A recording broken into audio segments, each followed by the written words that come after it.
They do not want to have speculative excesses. This is why the performance of the Chinese equity markets cannot be compared relatively to the US market, where speculation is being encouraged on a very large scale. And if you give like billions of money to like this kid, actually with really no investment experience, what do you expect actually?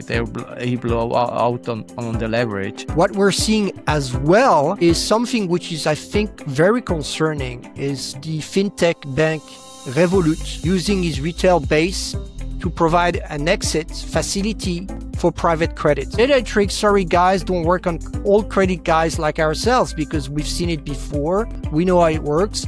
And in fact, when I'm looking under the hood of US high yield, I continue to see rising dispersion. Essent is in a kind of a quandary because he's having not only the effect of rising imported inflation from oil prices, and at the same time he's got the pressure on the yield curve on the long end coming from the fact that Japan is reducing its duration. Welcome back to the Macro Real Invest channel. I have here with me Martin Tixier again, and we come back to our normal format, just us two. Hi Martin, how are you going? Great. Fascinating things happening in the world again. We're not going to discuss, I guess, the Strait of Hormuz, the movement in oil prices, because I think there's much more many things happening on the background, which I think we need to discuss today. Absolutely, we want to discuss bigger things than just the daily evolution of news. But first, before we delve in some topics, I want to get also your view on our last session. So we launched a new format, 1 hour of macro, where we had Louis-Vincent Gave as a guest. And so I find it very insightful to discuss some big issues with Louis. For me, it was quite important to see his views on China and the role of Chinese bonds, so that they were outperforming actually all major bond markets over 1 year, 5 year, 10 years. So that was quite insightful. What were your key takeaways from that discussion with Louis? One major key takeaway from our conversation with Louis-Vincent Gave was the confirmation of what have been thinking in my takeaway from analyzing the Chinese government policies, which is, as you mentioned in one of the short extract movies you published on your channel, which is the North Star of China being social stability. Many investors look at China from an investment point of view, saying you can't invest in China. The performance of the equity market is subpar, because they don't understand the fundamental approach of the Chinese government, because they do not want speculative excesses. They really focus on social stability. And whenever there is something which could create some disturbance, such as real estate speculation, wealth management products, any kind of distraction that could come into play, such as crypto assets, the Chinese government will come in and stop it. They have as well come very hard into margin account, brokerage.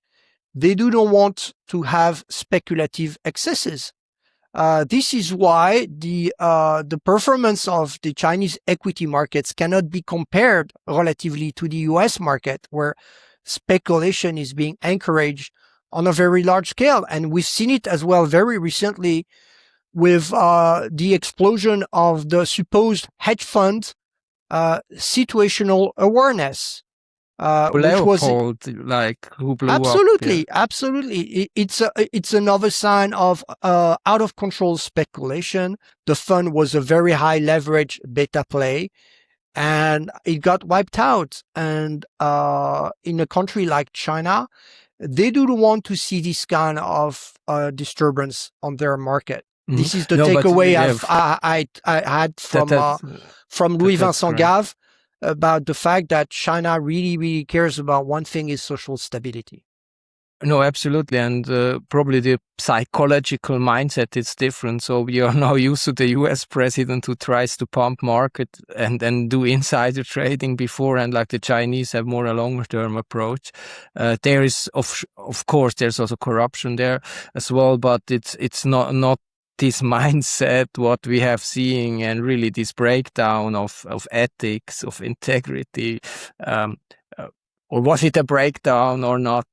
Is it now just much more visible to the broader public? We don't know. But I think that was quite something. And also going back to Leopold and his hedge fund who blow up, I just remind our viewers who have seen previous episodes that we have been warning on this generation of dip buyers. And if you give like billions of money to like this kid, actually with really no investment experience, what do you expect? Actually, he blow out on the leverage. So I think, Martin, you have also saying that also for weeks, months, quarters. Yes. It's all part of the same story unfolding, which we mentioned in previous conversation. I continue to hammer it down that the credit cycle is turning. So we mentioned in the past that we saw that there have been some crypto scams unfolding. There have been some heavy speculations, which explain the blow up of situational awareness. What we're seeing as well is something which is, I think, very concerning, is the FinTech bank Revolut using his retail base to provide an exit facility for private credit. And this is very concerning because from our point of view, us being, I would say, old credit investors, we understand very well the credit cycle. And it's part of understanding this credit cycle that you see that the large players are seeing significant underperformance of the underlying assets in private credit, as well as rising default in some instances. And they are using retail as a dumping ground, as an exit liquidity, which is quite concerning as well when you take into account their fiduciary duties in ensuring that people really understand the risk they're taking with private credit. Yeah, that's the old Wall Street bet, just trying to dump your position to retail investors. We have seen it always when, like, Wall Street have been publishing a bullish report. It was also sometimes with the intention to dump that. Coming back to the financial crisis, but there are multiple other examples also on it, and that's what we have been seeing here as well. And it's quite concerning because there are issues in private credit, as we have been highlighting for what have we done, like probably more than 10 episodes, and we've been keeping highlighting those risks to investors. And as well, maverick investor Jeff Gundlach has been very, very, very vocal about private credit and the risk implications of what we're seeing in private credit. But coming back to credit, I would say, like, you and I, we love Star Wars, and we don't fall for these kind of Jedi tricks from Wall Street. And as well, that's actually a quote from Jabba. Exactly. From Jabba the Hutt. From Jabba the Hutt. Yeah, these Jedi tricks, sorry guys, don't work on old credit guys like ourselves, because we've seen it before. We know how it works. And in fact, when I'm looking under the hood of US high yield, I continue to see rising dispersions. Rising dispersions in credit world means that we're coming close to the end of the credit cycle. It's early signs of the credit cycle turning. When you see crypto scams, when you see hedge funds blowing up, when you see retail being used to dump illiquid products, when you see rising dispersions in some cyclicals, which is the case in US high yield, these are all the signs showing you that gradually the credit cycle is turning. This is what I want to convey as a message. No, but coming back from risk to opportunities, your recent piece was called Panda Diplomacy Can you elaborate on it? Absolutely. I think we have had in the last couple of days confirmation about what it is all about. I mentioned Panda Diplomacy being the policy of the Chinese government to place panda bears in the countries deemed respectful, where they want to build a long-term relationship. And whenever there is some tensions between a country, then the Chinese government pull out the panda bears from that country. The latest being Japan, which has had a very aggressive foreign diplomacy policy towards China, and China announced they were pulling out of Japan their panda bears. You have also to take into account that panda, they are a placement. They're placed for 10 to 15 years to a country. You have to pay a rent of about $1 million a year. And as well, panda bears only feed on bamboo. So they are very high maintenance animals. That's also quite expensive, the cost for bamboo. Yeah. But it is used as a political tool. Soft diplomacy of China is used with the diplomacy of placing panda bears in different countries. But why did I mention panda diplomacy is because we're seeing some very, very significant move into the internationalization of the yuan.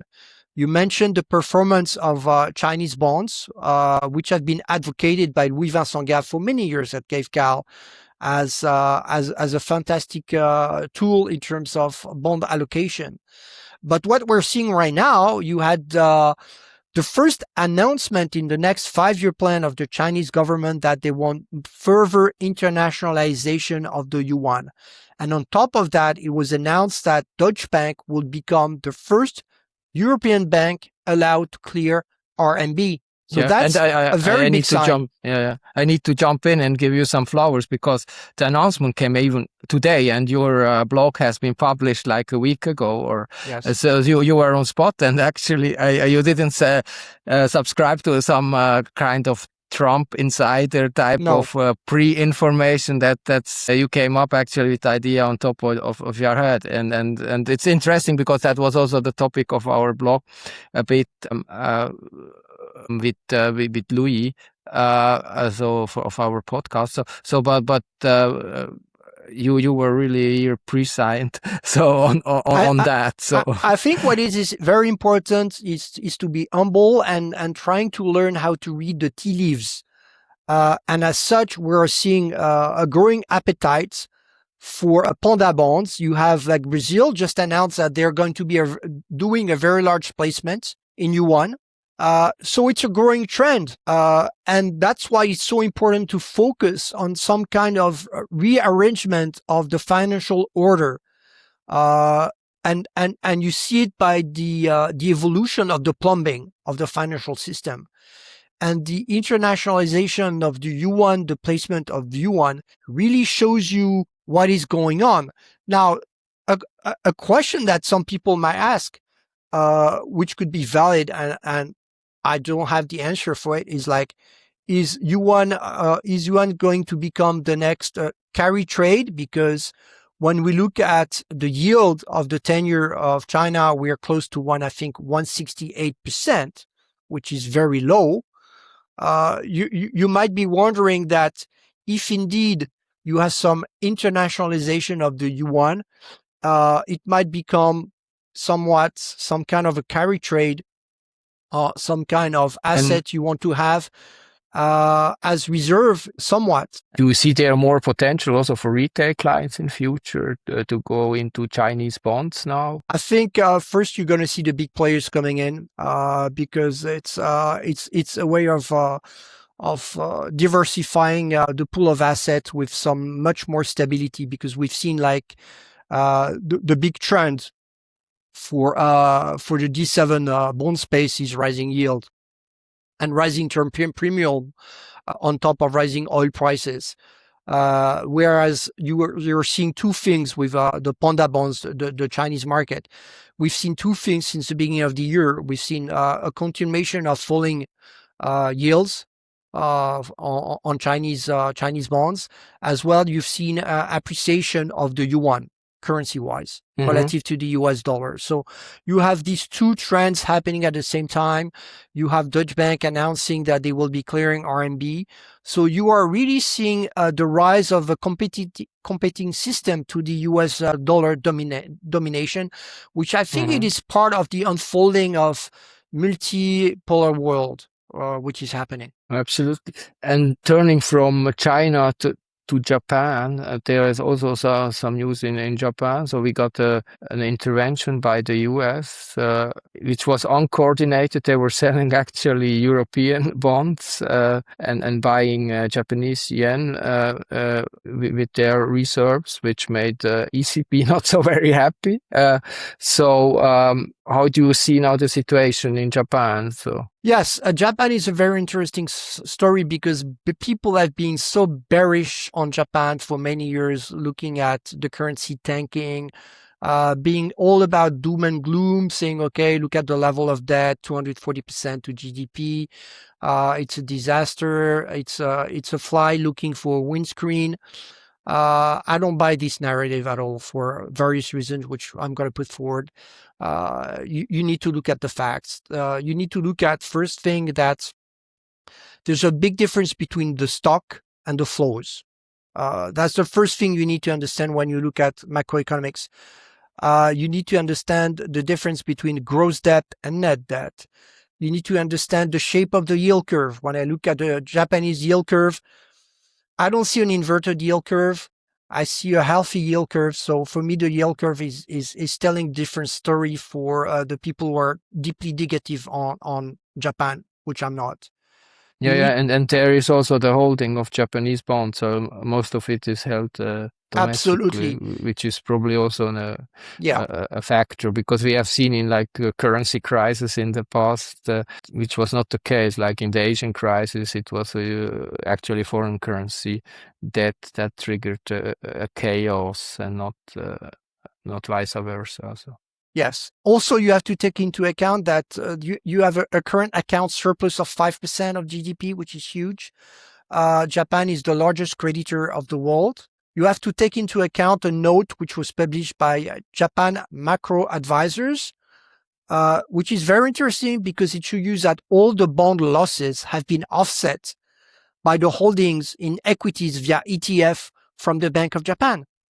That's quite interesting, because we had, I've been also at the Swiss National Bank, and and in addition to the Bank of Japan, also the Swiss National Bank is one of those central banks who's holding a lot of equities.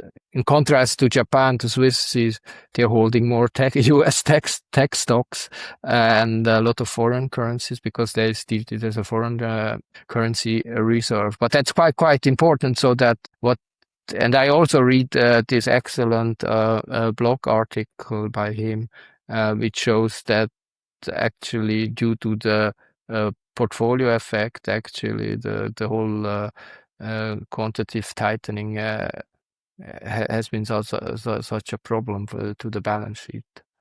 Yeah, when you take into account that currently the Bank of Japan is doing quantitative tightening to the tune of around 6% of GDP on a yearly basis, this is massive. You need to take into account that, of course, their equity holdings via ETF is totally offsetting the bond losses and will continue to do so.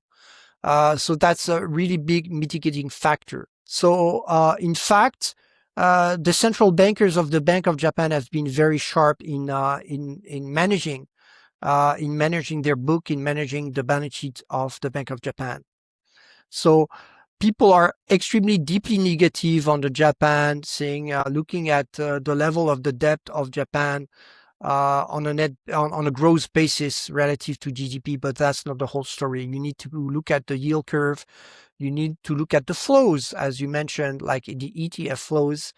You need to take into account the fact that I think that might be preposterous, but I think that Japan is finally breaking out of the deflationary spiral it has been for so many years. Mm-hmm. And that's why also the central bank is also a bit hesitant. Some people claim it's also political intervention by the government, because the government doesn't like to have higher interest rates. So that's also hurting a bit. But yeah, it's also yes, and I want also to break the wrong narrative saying that it was the US that came to the rescue of Japan. I believe it's totally different. I think it's Japan that came to the rescue of United States, because yeah.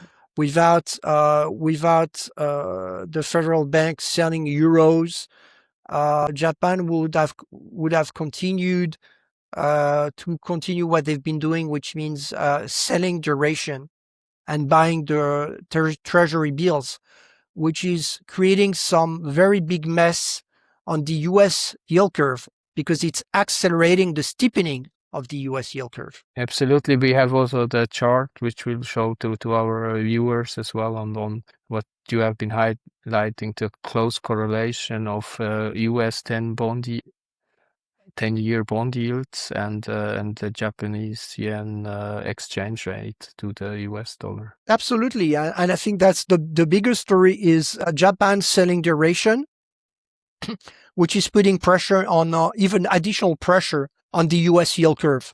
And that's the big story behind it. And that's why Besant is in a kind of a quandary, because he's having not only the effect of rising imported inflation from oil prices, and at the same time, he's got the pressure on the yield curve on the long end coming from the fact that Japan is reducing its duration by selling US duration. Do you think there will be more intervention from the US, or I think what is your outlook? I think they need to do some kind of yield curve control, because they're getting a lot of pressure on the credit structure of the yield curve. And do you expect now a stronger yen? Actually, I looked just at the Swiss franc from 2020 on. The Swiss franc has appreciated 10% by year, every year, versus the Japanese yen. It's really the Japanese yen is really weak currently. So yeah, and I think if you look at the conversation we had with Louis-Vincent Gave from Gave, it's like if you look at the Japanese yen is clearly undervalued. It's not where it should be. Mm-hmm. And then the big risk is also the US if the Japanese start to repatriate some of their capital even more. So that's because that makes Besant nervous. Yeah, because the US is in fact in a very, very, I would say, precarious or very, very sensitive situation where 90% of GDP is in your net investment position, which means that everyone is piling into the US equity market, and you have as well a huge percentage of household wealth into the US equity market, which means that the US government cannot afford any wobbles into its equity market. Because the US equity market has become somewhat the Achilles heel of the US economy as such, because of such a distortion in terms of net investment position, representing now 90% of US GDP. I fully agree. So I think on the US side, the whole macro imbalance has got just worse and worse over recent years. So that's a huge problem. On top of concentration risk, because 40% of the US stock market is in tech. So when you're investing in the US market, as Louis-Vincent Gave mentioned, you're not diversified. Yeah, and we have now the crowding out of in the debt market of all those bonds now issued by the tech companies, which also challenge also some of the money which is going to the government. So it's not an easy situation where we are. And yesterday was quite an awkward comment by Nicolai Tangen, who is the head of the Norges, the big sovereign wealth fund from Norway. And we discussed, and we both did not fully understand what he meant with it. So he said something that the sovereign wealth fund could even lose all its value in this environment. So I did not understand it fully. What they said. It's it's like in the movie Fight Club. You never mentioned the Fight Club. you never talk about it. So him coming out with such a statement is quite concerning, given the size of Norges Bank in terms of sovereign wealth fund in the world. It's a very, very, very large player in financial markets. So you have him coming out of the wood with such a statement. You have the pressure on the US yield curve because of Japan and repatriation risk, as you mentioned. So yes, and on top of that, you have under the hood of credit markets, you have rising dispersion. So all these factors put together means only one thing is rising volatility. While we are almost at all-time highs Yes. at the S&P and Nasdaq, semiconductors index came back again. So I think some people don't realize where we are. And I think the comments from Nicolai, he won't probably try to wake up some people. I don't know. But it certainly shows that the difficult situation we are in financial markets now, and everybody's doing as business as usual with the usual asset allocation, going into US bonds, going into full in equities. So, and there are certainly some risks for some bad outcomes also going forward. No, absolutely, absolutely. That's why rising dispersions means much more active management. You can't rely on being passive. You can't rely on the beta. You need to be much more selective, much more diversified as such, using different tools because as we mentioned on numerous occasions, the credit cycle is slowly turning. When I see rising dispersions in equities as well as US high yield, it shows me that indeed this credit cycle is turning. The rising global yields on G7 countries, rising oil prices are putting pressure on yield and putting pressure as well on real yield. So this is going to put additional volatility on the market on top of the Fed new share. Kevin Warsh mentioning that is someone going to be less accommodative, less communicating with the markets by removing the dot plots, by removing forward guidance. So he's letting know the market, guys, you are on your own. So you need to act accordingly. And markets have been led by the nose for so many years by the Fed. They haven't yet realized that, yes, what effectively Kevin Warsh is telling you is that the markets are going to become much more volatile going forward. This is Absolutely, what I think. Yeah. No, good. Do you have some additional final comments?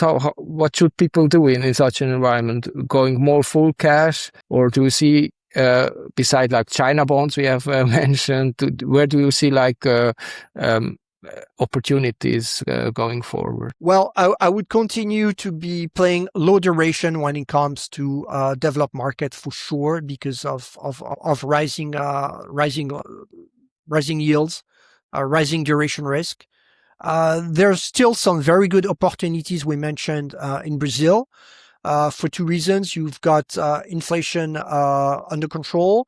You've got the Central Bank of Brazil, which has a cut rate again to 14% by 25 basis points. You have the real currency, which has appreciated by around 5 to 6% year to date. So from a carry and roll down perspective, Brazil is offering very, very compelling real yield. And we've seen it in the performance of the Brazilian bond markets. Year to date, I think it's close to between 12 to 14% in terms of total return performance. So you need to play diversification as well in the bond markets.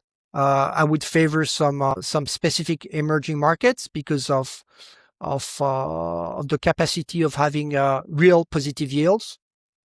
I would look at as well different equity markets internationally. I think Europe has performed really decently versus the United States, but you have also very interesting markets in frontier markets which are doing quite well. So I think the key is diversification, raising cash levels, as you mentioned. I think it's quite necessary to be, taking some chips out of the table, reducing duration if you have duration risk.